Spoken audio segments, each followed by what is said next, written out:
Not all Ford engines are created equal. Some will take you past 300,000 miles without breaking a sweat. Others, they'll eat through your wallet before you even hit 100,000. I've seen both sides more times than I can count. Hi, I'm RJ. I've been working on Fords for over 2 decades, from old Explorers and Rangers to the latest F-150s and Mustangs. I've seen engines that run forever with basic care, and I've seen the ones that owners regret the second they roll off the lot. Today, I'm laying it all out. The best Ford engines that keep going, and the worst ones that can cost you thousands. Let's start with one of the worst Ford engines ever, the 2.7-liter EcoBoost V6. For all its promise, the engine has a rough reputation. I've worked on plenty of them, and some show up in my shop way too early with big problems. Shocking for engines that should be built to last. One of the most common failures I've seen in the 2.7-liter EcoBoost V6 is oil pan leaks. And it happens because Ford used a plastic oil pan mated to an aluminum block. The different expansion rates of the materials can cause the seal to fail, leading to leaks. Many of my customers have reported losing a quart of oil about every 3,000 miles. Another problem with the 2.7-liter V6 is turbo failures. The twin turbos are impressive, but the oil supply tube, especially on the driver's side turbo, can allow oil to leak or get burnt on cold starts. That causes too much smoke and damages the turbo bearings. Some Ford trucks with this engine end up burning way too much oil because the worn valve glides allow oil to go into the combustion chamber. I've seen owners complaining about having to top off every 1,000 miles. If you already have this engine, all you can do now is maintenance or consider a post-2018 model if you're upgrading, as these ones got upgrades like a better oil pan design, improved fuel injection, and better hardware. An engine swap itself is often not practical. Number 2 on my list of Ford engines is the 3.8-liter Essex V6. The engine pops up more than its fair share in my repair records, and it's rarely good news. The engine was used in cars like the Taurus, Sable, Thunderbird, and Windstar from the 1980s through the early 2000s. On paper, it offered decent torque for its era, especially once Ford added things like the split-port induction, but in real life, the performance is pretty bad. The main issue is the head gasket failure. Because the engine uses a cast iron block with aluminum heads, whenever it heats up, different materials expand at different rates. Once you use your Essex V6 for about 100,000 miles, you might start experiencing head gasket trouble. It also has a major problem of weak cooling and overheating. Once you add in a leaky intake manifold gasket or marginal cooling, the engine gets hot. And compared to some recent V6s from Ford, the Essex is heavier, thirstier, and its power output lags. If you're already stuck with this engine, it takes a lot of work to keep it running. Even if you keep up with coolant changes, inspect for leaks, and avoid overheating, you're always fighting the engine's design.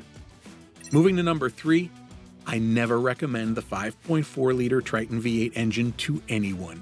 The V8 engine has a lot of fans actually. It's powerful, has good torque, and shows up in many F-150s and Expeditions. But man, it comes with serious weak spots that show up early if you don't baby it. It's crucial to know that there are 2 different spark plug problems.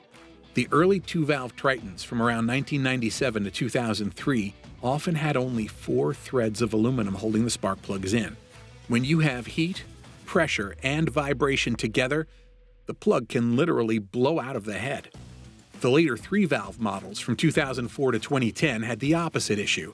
The 2-piece plugs were prone to breaking off in the head during removal, which is a huge repair headache. What's more, the Triton engine doesn't tolerate any slack. If the timing chain guides wear, if the tensioners fail, or if the cam phasers degrade, you'll hear a rattling sound on startup or when idling. The consequences are pretty severe, like bad timing, misfires, and even valves hitting pistons. Oil and lubrication issues are common. Sludge builds up if oil changes are neglected, small oil passages get clogged up, and oil pressure drops where it's needed. That speeds up all the timing systems. But Tritons aren't all hopeless. The later options saw design updates like better spark plug designs, cam phaser upgrades, and improved tensioners and guides. So if you have an early one, consider an engine swap. At number 4 of my worst Ford engines, I have the 6.0-liter Power Stroke, which is a powerful and popular engine in the Super Duty trucks and Econoline vans. But it comes with design issues that cost folks a lot. What commonly goes wrong with the engine is head gasket failures. The stock head bolts don't clamp tight enough under certain conditions, especially when the engine heats up. Sometimes the coolant coolers aren't doing their job. This causes the heads to warp or lift slightly and eventually fail. Another problem with the 6.0-liter Power Stroke is EGR failures.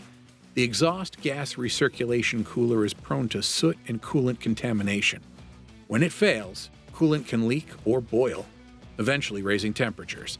This stresses the head gaskets, and sometimes it leads to blowouts. The 6.0-liter engine sometimes has oil cooler clogs, and this causes overheating as the engine gets hotter than it should.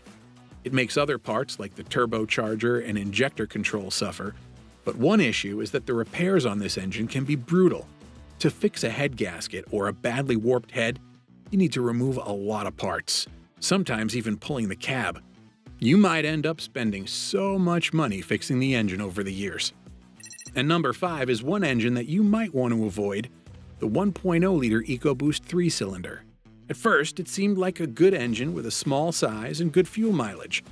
But in my over 20 years working on Fords, I've seen several recurring problems with this engine that can make it more trouble than it's worth for many owners. The engine uses a wet timing belt instead of a chain. This design is meant to make it quiet and compact, but it's also troublesome. The belt is exposed to engine oil, which can be degraded by fuel contamination over time. This causes the belt to break down prematurely, and when it does, debris can clog the oil pump, leading to catastrophic engine failure. There are many reports of leaks in the 1.0-liter 3-cylinder engine, like water pump seals, cracked hoses, and faulty gaskets, all of which cause overheating. The overheating then stresses the head gasket and can lead to head warping. In some cases, coolant loss is internal, and it's hard to spot until things get bad. Because of overheating, when the coolant mixes with oil, the head gasket will fail prematurely. Cracked heads, blown gaskets, and leaks into combustion areas aren't rare. Some of my customers even ended up with engine fires when hot components met leaked fluids. Hey, if this was helpful, hit that like button. That helps my channel a lot. But now you know which Ford engines you should definitely avoid. Now we'll explore some of the best ones that I've seen in my 20 years of experience as a Ford mechanic. And many mechanics would agree with me that the later generations of the 3.5-liter EcoBoost V6 are a top choice for any Ford. I've seen so many 3.5-liter EcoBoost engines last hundreds of thousands of miles, as long as the owner pays attention. What I love about this engine is how much power Ford squeezed into it without totally sacrificing durability. The 3.5 EcoBoost gives V8 levels of torque in many cases, especially in F-150s, Expeditions, and even some SUVs, but even better with high fuel economy. You get strong towing performance, good acceleration, and better mileage compared to many naturally aspirated big V8s. It's worth noting that the first-generation models, roughly from 2011 to 2016, had some known issues with timing chain stretch and water pump failures. The later generations of the 3.5 EcoBoost have fixed a lot of these weak spots. Its timing chain design, cooling components, and intake fuel systems were improved to reduce failures. In my shop, the post-2017 3.5s that are properly maintained tend to outlast many. With timely oil changes, keeping spark plugs and ignition components in good shape, and monitoring the cooling system, I've seen them hit over 300,000 miles with nothing more than routine work. Number 2 is the 5.0-liter Coyote V8 engine, one of the best Ford engines. It's suitable if you want that classic V8 feel without constant drama. It's naturally aspirated, which means there are no turbos to fail. The engine has a forged crankshaft, good rods, and a strong block design, and solid Doge heads with TIVCT. With proper maintenance, I've seen the engine last over 300,000 miles with minimal issues. The Gen 1 and Gen 2 versions are especially loved for their relative simplicity compared to the turbocharged options, fewer sensors, parts that are easy to access. One thing I love about this engine is the sound. The Coyote V8 sounds really great, revs clean, and is fairly simple for a modern high-output V8. Since it doesn't rely on forced induction, There are fewer components that can fail, like turbos or complex cooling systems. That reduces surprises on the road. If you want a pretty reliable Ford engine, the 5.0-liter Coyote V8 has strong hardware with a forged crankshaft, 4-bolt mains on many versions, and good valve train parts. Those build choices mean that the bottom end of the engine is solid. But it's best to avoid the early units because many customers have reported gasket seal failures and oil leak issues. Next is my number 3 option, the 390 FE V8. If you want torque, durability, and classic V8 character, the 390 FE is hard to beat. Ford cranked this big block out from about 1961 to 1976. It's a 6.4-liter cast iron monster with a big bore and stout stroke, 4.05 inches by 3.78 inches, that delivers serious low-end grunt. What I love about it is the simple design and proven parts. The engine is very forgiving if you maintain it. If you change oil regularly, keep the cooling in check, and don't let things overheat, the 390 rewards you. It'll pull, last, and take hard work without complaining much. Many of them have gone over 200,000 miles or more in vintage Fords with nothing more than regular tune-ups. Also, its performance range is pretty wide. You could buy one in milder trim, or you could get high-output versions with more compression, carburetors, and better heads. This makes it versatile. It's good for towing, the streets, and muscle car builds. My number 4 option among the best Ford engines is the 5.0-liter EFI high-output V8. It's one of my favorite classic Ford V8s. It came at a time when emissions and fuel economy were choking off performance, and this motor helped bring muscle back. With electronic fuel injection added in the mid-1980s, it got smoother, more reliable, and easier to maintain than many carbureted V8s of the era. The design of the engine is simple and rugged, which is a feature I love. It has a cast iron block, plenty of aftermarket parts, and relatively forgiving tolerances. Because it's not turbocharged or full of complex electronics, failures tend to be less exotic and easier for a home mechanic to deal with. It was installed in Mustangs, Thunderbirds, and a few other Fords, so the parts are still out there. Many of my customers have reported huge mileage if they take care of basics like the oil changes, cooling, and keeping the ignition system in good shape. It doesn't take a fortune to keep running strong. While hitting 1 million miles is a legendary feat for any vehicle, it shows the potential of this engine. More commonly, with good care, you can expect 200 to 300,000 reliable miles. My number 5 recommendation for the top Ford engines is the 300 CID Inline 6. The 300 i6 is simple, tough, and built like a tank. It ran from 1965 all the way into the 1990s in Ford trucks like the F-Series and Bronco. What I love most is that it makes a lot of torque low down, around 2,000 RPM or even less, so it pulls heavy loads without screaming. For this time, with carburetors early on and then EFI later, it had fewer failure points than many newer, more complex motors.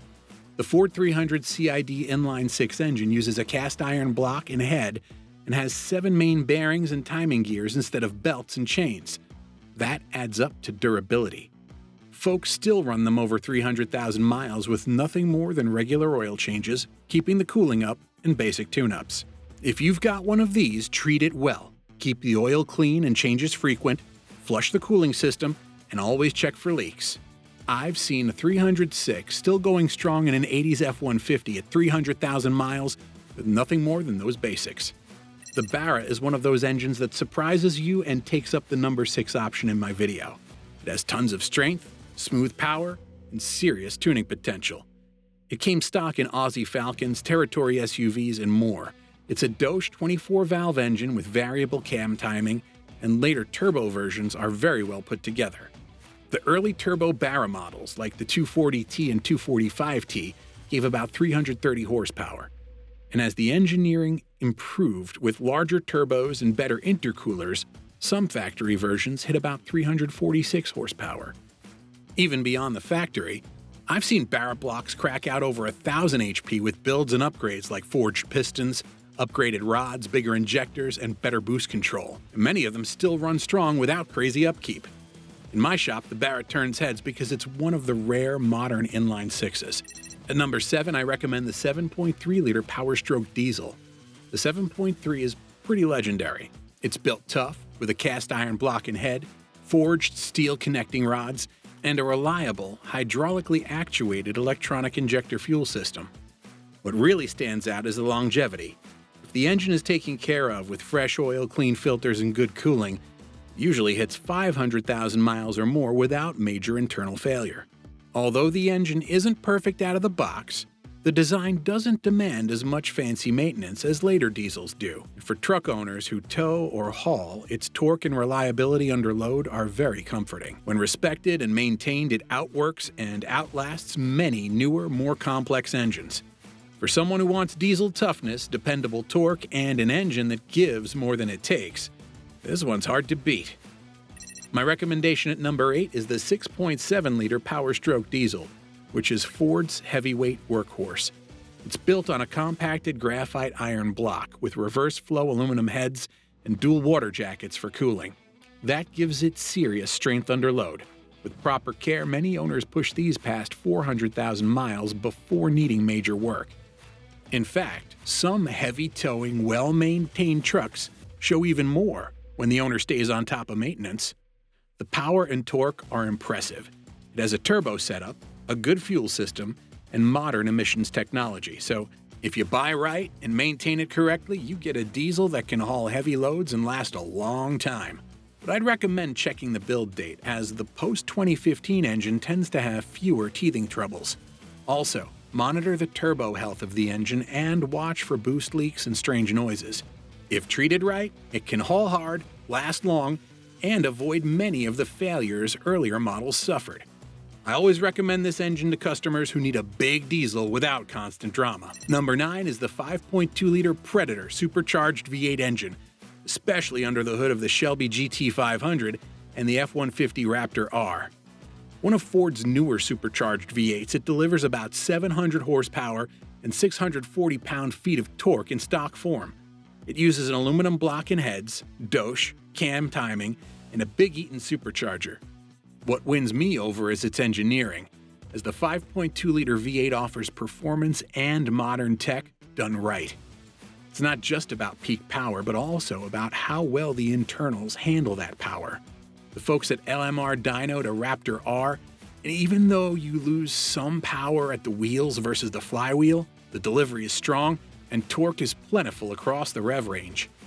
But if you want this engine to last a long time, you need a lot of maintenance. You need to use high-quality, full synthetic oil, pay attention to any timing chain or tensioner issues, and avoid hard abuse early on. It's a fantastic performance engine, but its long-term reliability as a best engine is still unproven due to its extreme performance nature. And finally, I'm rounding up with the 7.3-liter Godzilla V8. The Godzilla is a pushrod V8, which means fewer moving parts compared to overhead cam and turbo setups.